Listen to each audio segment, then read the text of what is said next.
Nautical style lovers, welcome, this is for you. I clean the suitcase well with white lightening, then I prime it with slick stick. I started off with vintage duck egg, a soft bluish, greenish, greyish, which I dabbed in different spots all over the suitcase, and this way will also create a soft texture. I used the chip brush from Dixie Belle to dab the paint. This is really good when dabbing, as these brushes are for the rough stuff. Our second color is Mint Julep, a delicious light green with some yellowish tones in it, a very cute color. The same, I applied it with a chip brush by dabbing it. I applied it in the white spots, then I just slightly blended the harsh edges into vintage duck egg. They are quite similar colors, so it's really easy to blend them.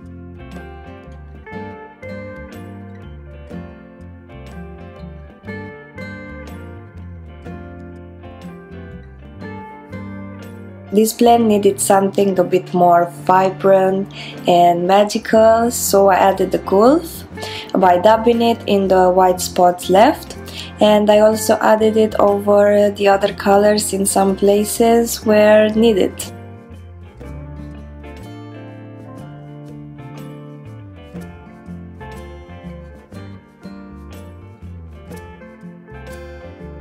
I kept coming with the vintage duck egg, then again mint julep, just to intensify some spots I blended too much.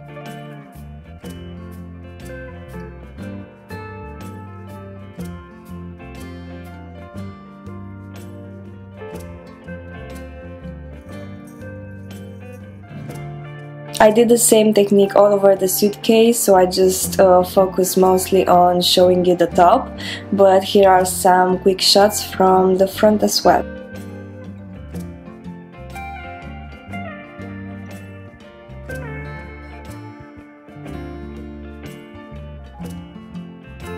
Now it's the time to create rust, and like an under the sea effect using texture additive, sea spray, and also paint.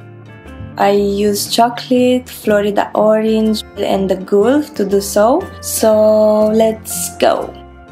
First I dabbed in the texture chocolate. I started adding the texture on the corners, so the most intense part is there, and then I start dabbing it out to the middle of the suitcase to kinda fade it out.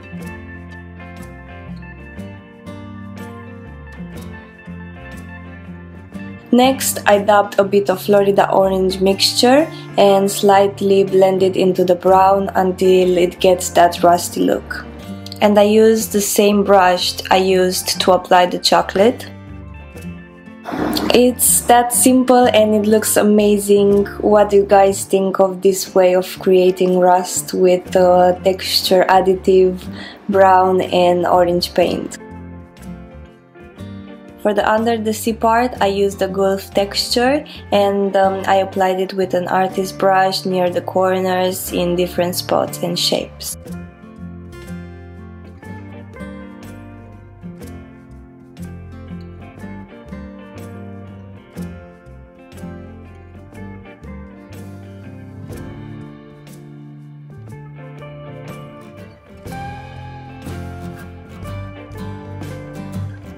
Then I added the mesmerizing teal shade called Mermaid Tail to create some shade variety and make this piece look like it has been wrecked and sunk in the ocean for decades and decades.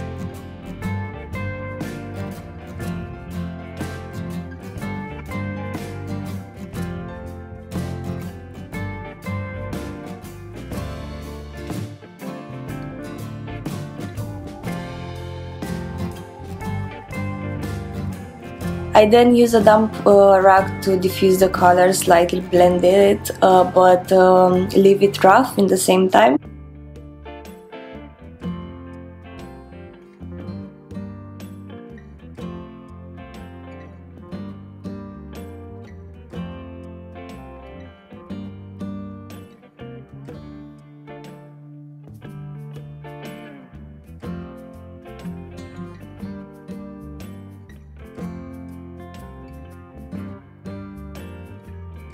Anyhow, I left one corner unpainted at the moment as I wanna apply a transfer there, but we will get to this in a few minutes. Moving into the lockers, a really fun part as I will create some drips, and I love to do this. Of course, I will create some rusty drips coming down this dreamy base, and this will complete the overall look greatly.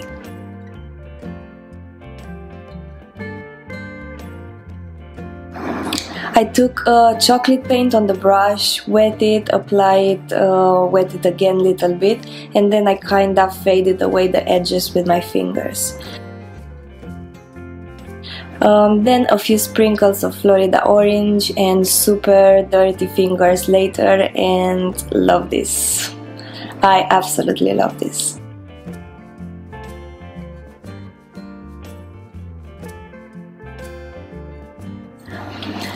Nautical transfer in the house, and the plan is to apply 2 compasses on the suitcase side, and I also wanted to apply an anchor on one of the top corners.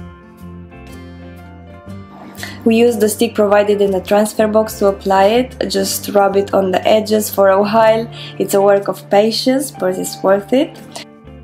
I rubbed with a wool tool over the transfer to knit it. You can get more creative with these transfers as you can distress them, layer, paint over them, which we will do here.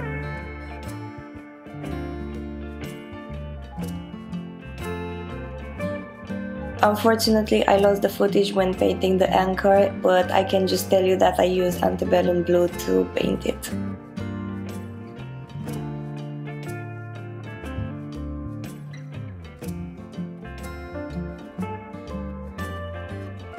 To bring another pop of color in our situation here, I will paint the compasses needles in red and white.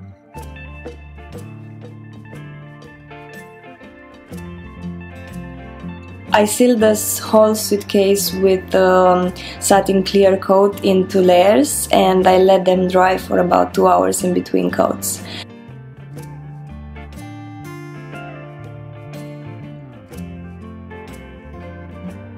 We are finally ready. Hope you enjoyed this tutorial, learned something new, and if you did so, please subscribe to our channel for more tutorials. See you next time. Bye!